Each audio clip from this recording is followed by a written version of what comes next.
Okay, we're here at the White House to talk about a critical piece of legislation, as the president's called it, the one big beautiful bill.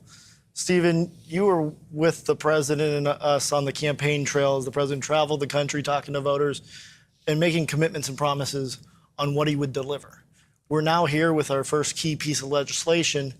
How did we get here? How has he turned those campaign promises into actual text? Yeah, so the most important thing in politics in America is honoring the promises that you make to the American people. That sacred trust between the voter and the man they elect, in this case, the President of the United States. I, like you, traveled with the president all across the country. Packed arenas, packed airport fields, packed stadiums. And in every one of those campaign rallies, he made a series of very specific promises that helped propel him to a landslide victory. No tax on tips, no tax on Social Security, no tax on overtime, no tax you can deduct if you get an American-made car, the interest from your taxes. Building the Golden Dome to provide a missile defense shield for the United States of America. Passing comprehensive border security and immigration enforcement legislation to both seal up the southern border on a permanent basis and get the people here who don't belong back home. Also, fighting radical transgender insanity.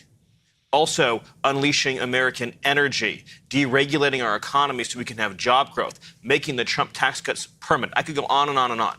Each and every one of those promises is codified in this legislation.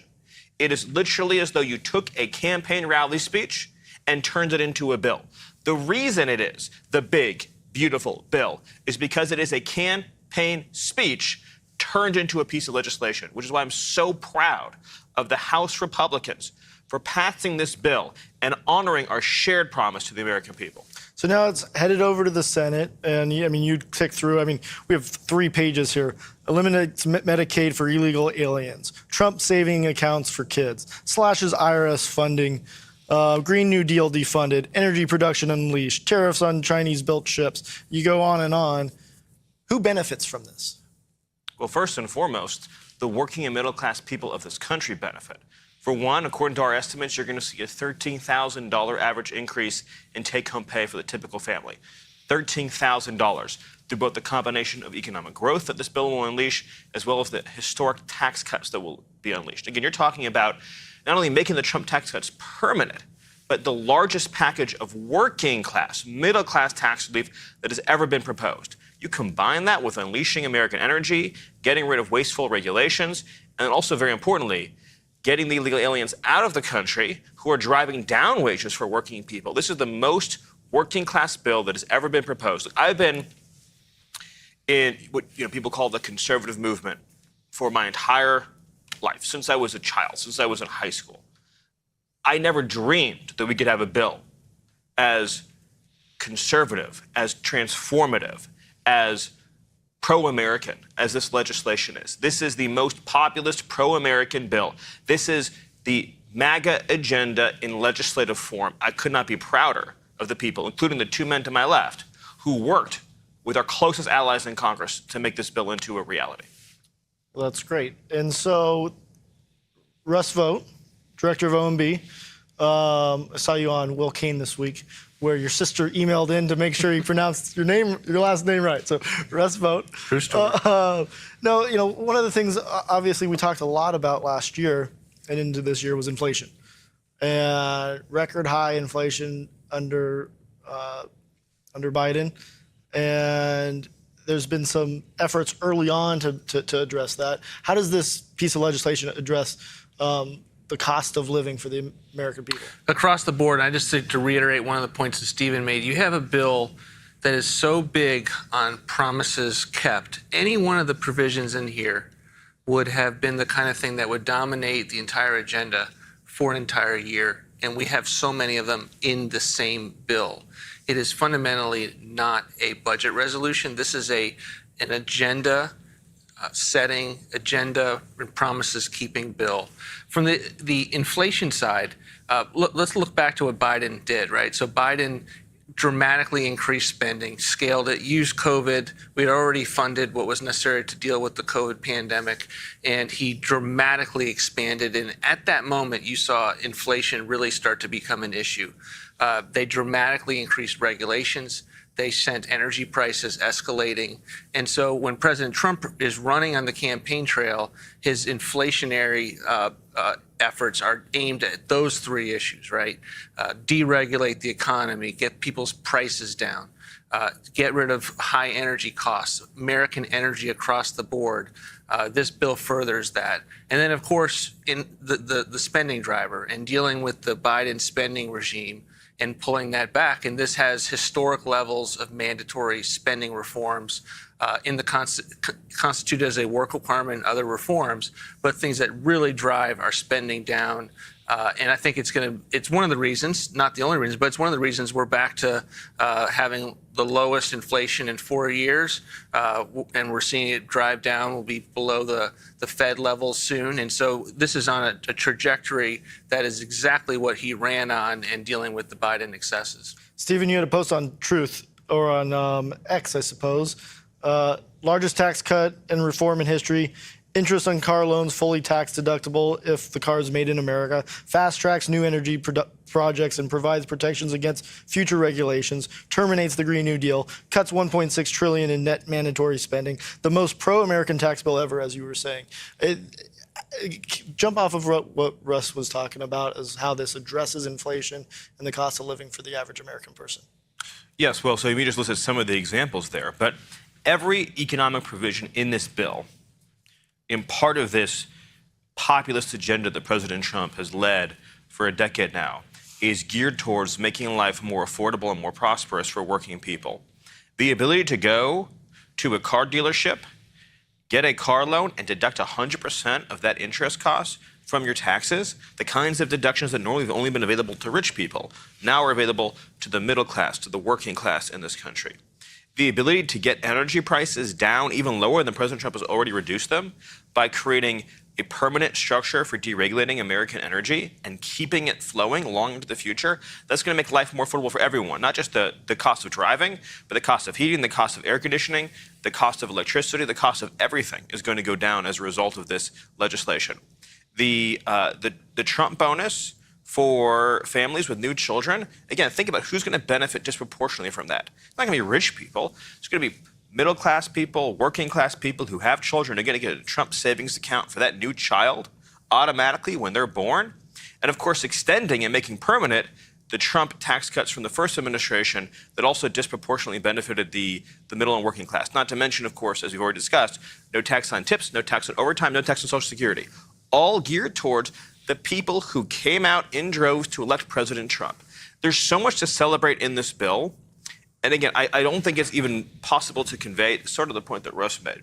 If any of these things was done on its own, this would be considered a historic victory for the movement, for the presidency, for the country. In other words, if we had just did a bill that, say, just did no tax on tips, that would be, people would talk about that in 50 years, right? If Ronald Reagan had passed a bill in 1981 saying no tax on tips, there'd be 15 museums out there talking about the time that Ronald Reagan did no tax on tips. There'd be a constant reel on the History Channel about when Ronald Reagan did no tax on tips. That's just one part of this bill.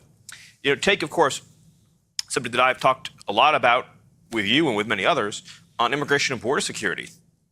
This bill fully funds the entire wall across the entire southern border, land and river. So again, you think about promises made, promises kept.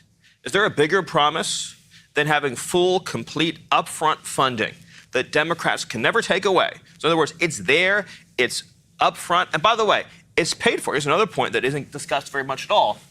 The immigration provisions in this bill are paid for by charging foreign nationals more money when they want to come to America. So by raising the fees on foreign nationals who are seeking visas and other immigration benefits, we are paying for the wall, for the ICE officers, for the border agents, for the pay raise that President Trump promised the ICE officers and the border agents. So we are literally paying for the defense of the homeland by increasing fees on those in other countries who want to come here. So it's a win-win.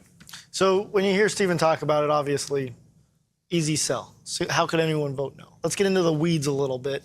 CBO. What's the CBO? How does it work? What is the scoring mechanism? And why are people using it as a way to attack the bill? The Congressional Budget Office scores bills. They have what we believe is an artificial, unrealistic Real baseline. quick, what does it mean to score a bill? You take a look at what the bill's provisions do, and you take it and you apply it and compare it to current law and current policy, and you say, will this cost more? Will this save more? What should the impact be of the various provisions? Generally with CBO, we have two main issues. We have the first issue is that when they compare it to what is, it is skewed and is artificial. So they make an assumption. They say all current spending, which we're on unaffordable glide paths, right? They say that is extended into eternity. It's called a baseline. When they look at tax law, they don't do that. They assume that if certain things have sunsets, even though those sunsets exist in spending, that those sunsets exist in taxes or revenue rates, that those are going to actually occur.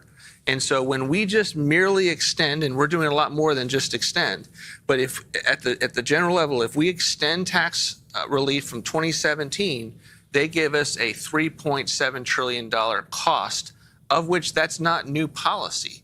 That cost is already a part of the baseline.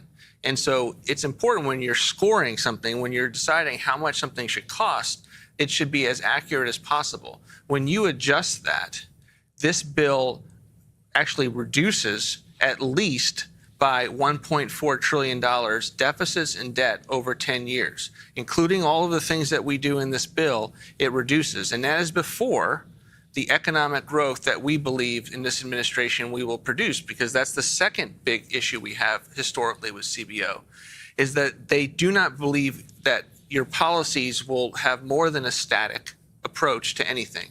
We call this dynamic, and it's typically in the tax side. So not only do they not account for the fact if you allow for a 60% tax increase on people because you haven't extended their tax rates, that might actually have a poor negative economic impact, right? They don't assume that. They don't assume the recessions, the economic woes that would come from that.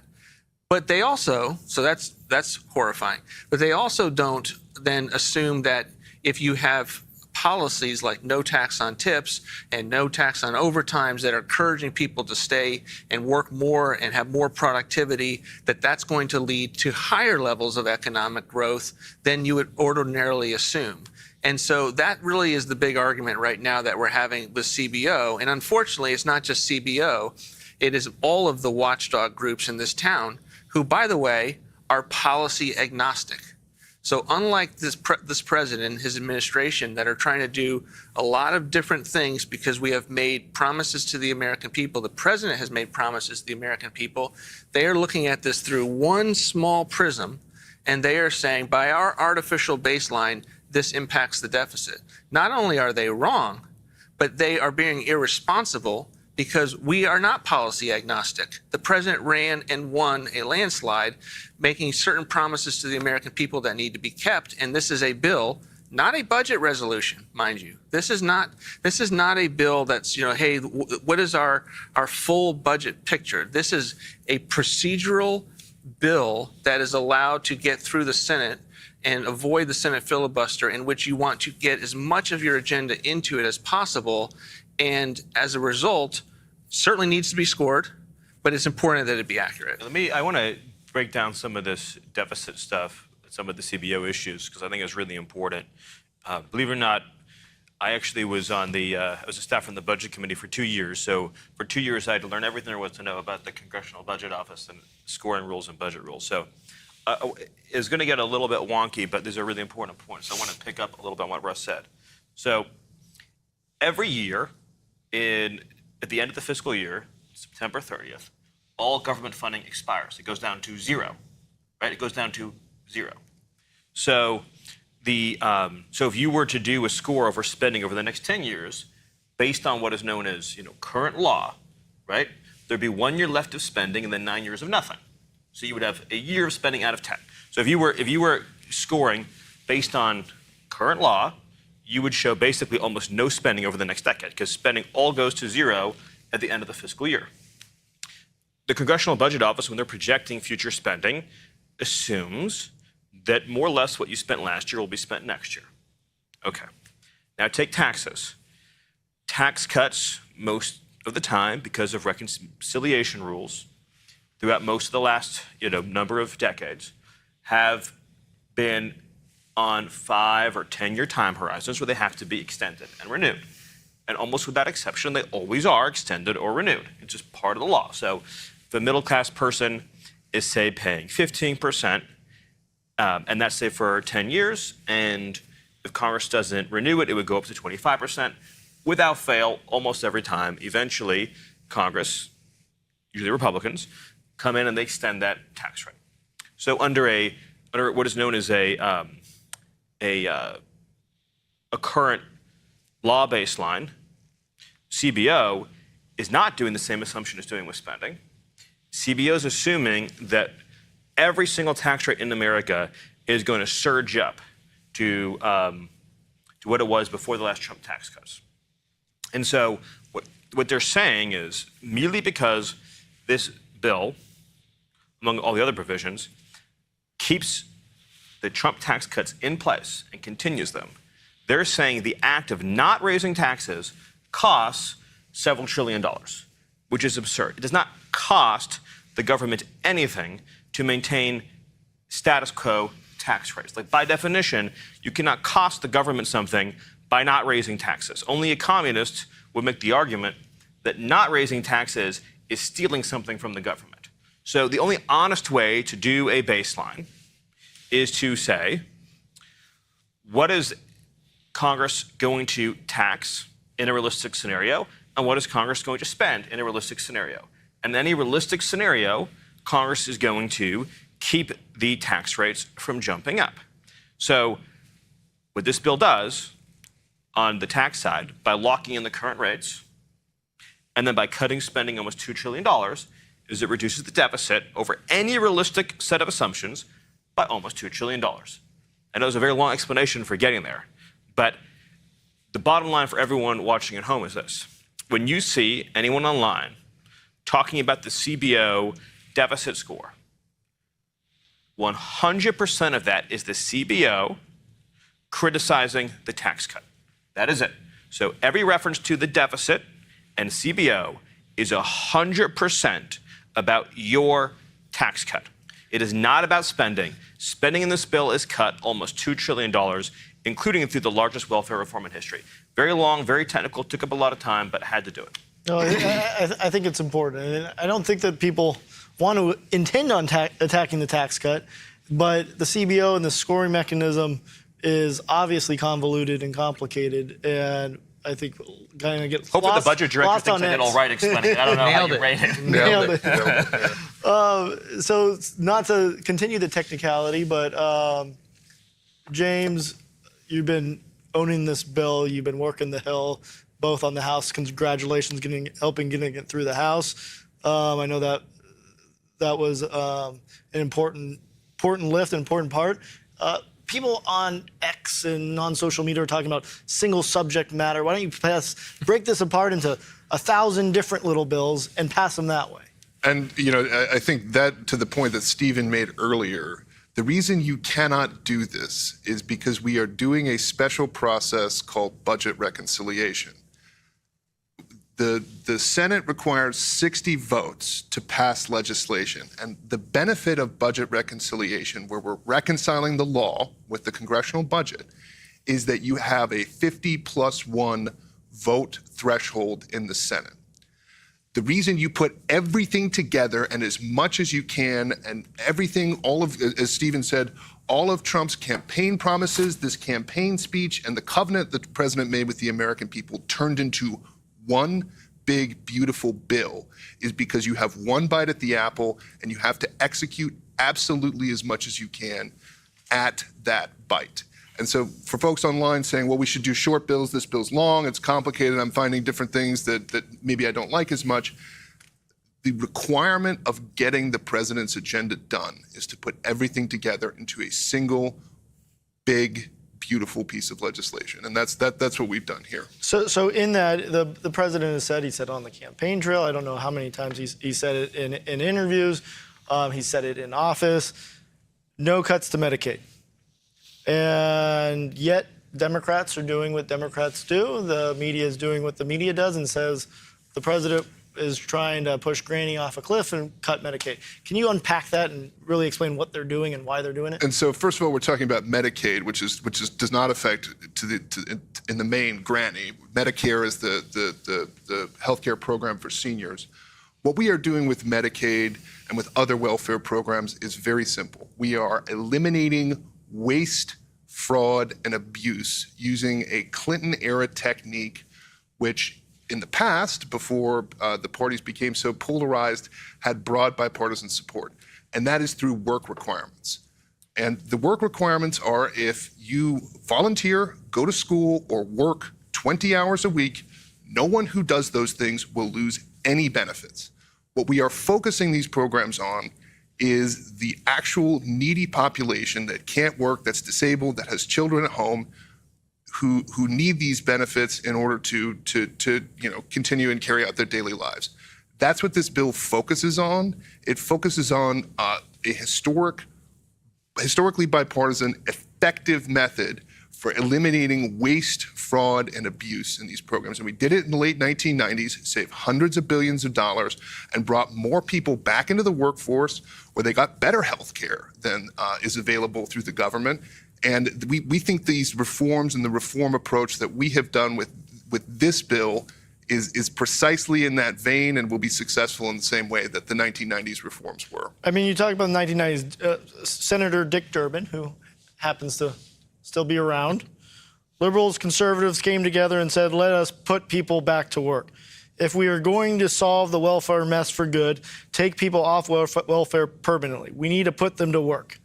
Now, we're not even suggesting that. We're suggesting community service, going to school. These are all options. And again, it's just 20 hours a week. It's not even sort of a full-time requirement.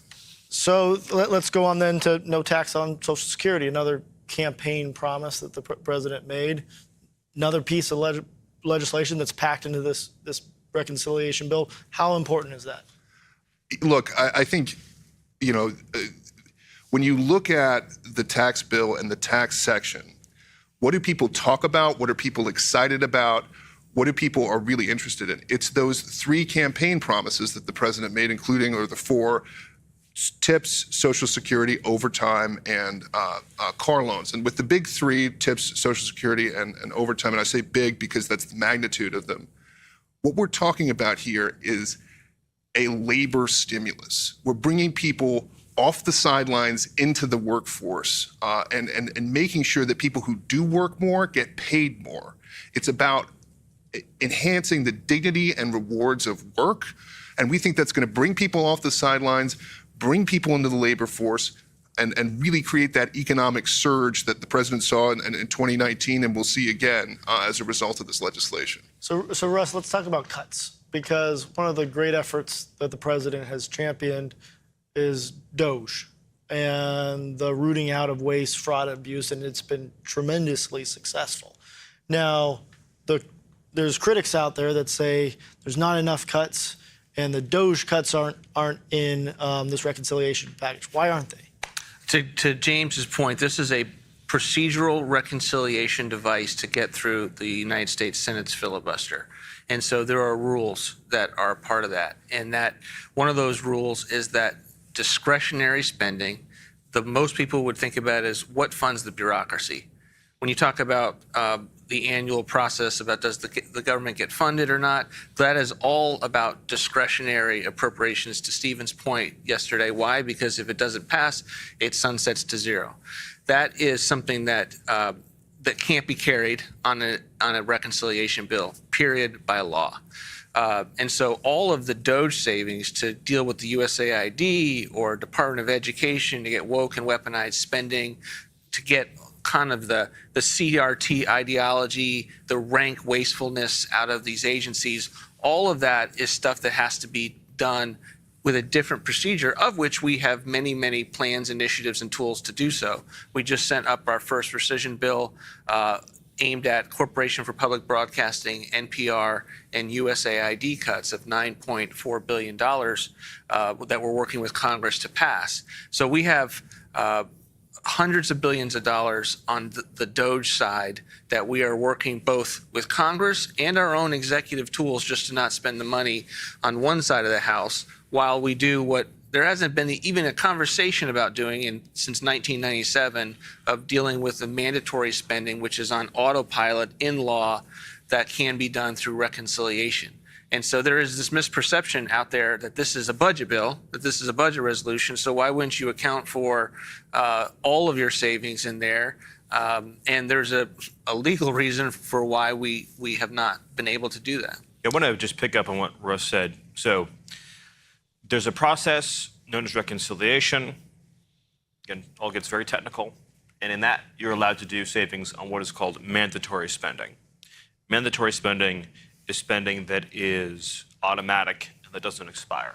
So these would be things like Medicaid, things like food stamps. That's where we have the largest welfare reform in history in this bill. Another kind of spending is known as discretionary. That's what funds the bureaucracy, as Russ mentioned, Department of Education, Department of Labor, Department of Commerce, the federal workforce, federal grants. That has to be cut through a process known as rescissions, which is a separate process. We're sending up rescissions bills to codify all of these cuts. You can also make these cuts through the annual appropriations process. That requires 60 votes. Rescissions requires 50 votes. This bill is not a spending bill. So in other words, if you ask me how much... If we wanted to do it, we couldn't. Right, we couldn't. If we wanted to, we couldn't. But the flip side of that is, not only can we not cut discretionary money in this bill, but this bill is not also responsible for new spending either. There's no money in this bill to fund the Department of Education. There's no money in this bill to fund the Department of Labor. There's no money in this bill to fund the Department of Commerce. There's no money in this bill to fund the entire architecture of the federal government. There's no money in this bill to fund the entire architecture of federal grants. So, again, as a thought experiment, if you pass this bill and then said, all right, we're done for the year, that's it, no more bills, government funding would go down like half overnight. In other words, this bill is not responsible for funding government. This bill has two major fiscal provisions in it. It reforms welfare and it cuts taxes. Two long-held Republican objectives.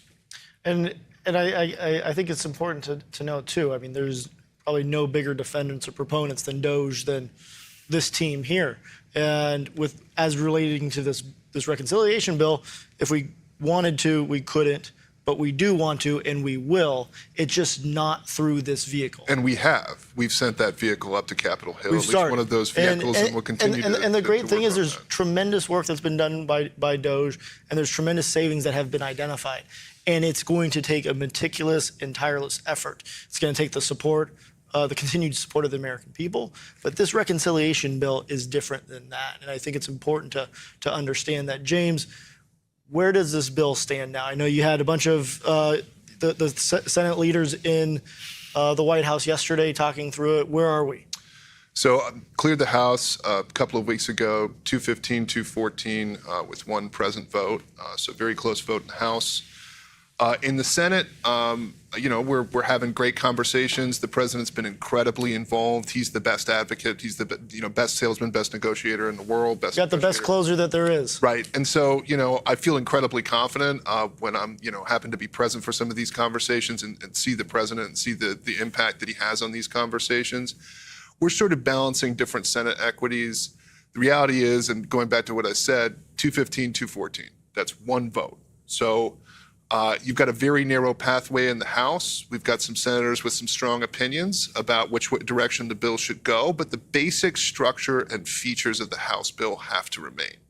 But we think we're very optimistic, having great conversations with committees across the United States Senate to ultimately keep this product. It's a product that we're excited about now. We think what's going to come out of the Senate is a product we're even more excited about, that's going to deliver on even more of the president's campaign promises. And, ultimately, we think we're going to get this done, and we're going to get this done in July and basically have a huge down payment on the extraordinary campaign promises that the president made in the 2024 election cycle. I think we should talk about what happens if this bill were not to pass. So number one, overnight, everyone's tax rates would go up 50, 60, 70%. Number two is the funding for border and immigration security would never happen because you would have to then get it through a 60-vote process, and Democrats are never going to give it to you. In fact, worse than that, Democrats will use the appropriations to starve ICE and starve Border Patrol out of funds to try to shut down the border and immigration enforcement. You would also have a breach of what's known as the debt ceiling, which would lead to a radical spiral up in interest rates, which would then cause an explosion in the deficit and debt. In other words, the rise in interest rates payments would go up exponentially, which would cause deficits to go up exponentially, which would cause interest rates to keep going higher, and you would end up with a debt bomb like we've never seen before. So everything in this bill is a massive win for the conservative movement, for the president, for the MAGA movement, for the country. The absence of passing this bill would be all those things that I just said and many more. So to sum this up, I think, to the Republicans in the House and obviously the Senate who campaigned on making America great again, this is your vote to do it. To the Democrats that are from districts and states that helped elect Donald Trump, I'm thinking Pennsylvania, Michigan, Wisconsin, this is a bill to honor the promise or the demand from the voters that helped elect Donald Trump. This is your opportunity to deliver on something that truly is and can be uniting and beneficial to every American. So with that, I'd like to conclude. Thank you, everyone, for being here to try to work through the technical nature of a reconciliation bill, but more importantly of how it really delivers on behalf of the American people. Thank you. Thank you.